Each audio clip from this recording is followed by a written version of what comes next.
Hey, so today we're looking at kind of drills as per se, or like a coaching lesson, and what we should be kind of aiming for the whole kind of hour. Now for me personally, and this is something I'm trying to strive towards, is make it as realistic as humanly possible to a match that they're going to play. So if they're a singles player, keep it singles. If they're just a doubles player, keep it doubles. Even if it's just one of you, one-on-one, fine, you can change it, you can just go cross-court, you can do things like that. Just make it orientated to your player to make it nice and realistic, and choose realistic scenarios. So for me, I'm still trying to get away with the old basket feeding as much as possible, because yes, all right, you can give them different types of feeds from a realistic point, but in a match, we are frantic, we are rallying, we are moving up and down, left and right, and that's going to change my feed and my shot. Whereas if I'm nice and still, it's going to be really controlled. But is that what's going to happen in a match? Probably not. It's going to be frantic. They get asked, is this good for beginners? It will look messy. I've started to try it and it does look a bit messy, and they get a little bit impatient, and so do you, because you're like, oh, I really want you to grasp it.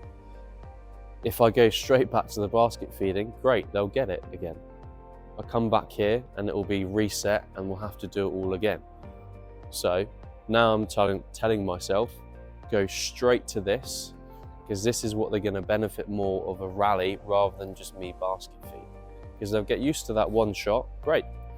But then as soon as we get into that rally, they're not going to get that same shot every single time. It's just not going to happen. We're all human.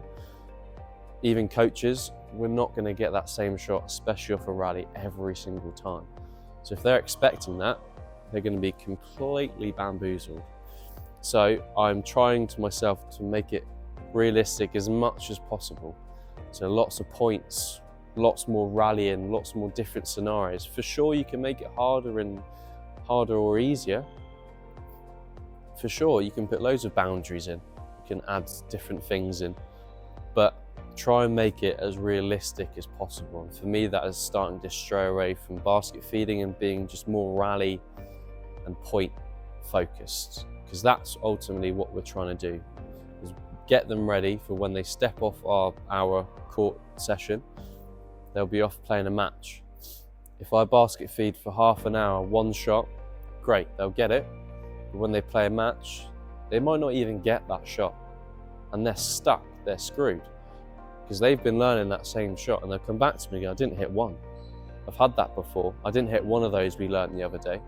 And that just goes, yeah, now that feels like that's a waste of time. You've done half an hour and you've wasted time just practicing a slice. They didn't even hit a slice, probably because they're not comfortable with hitting a slice.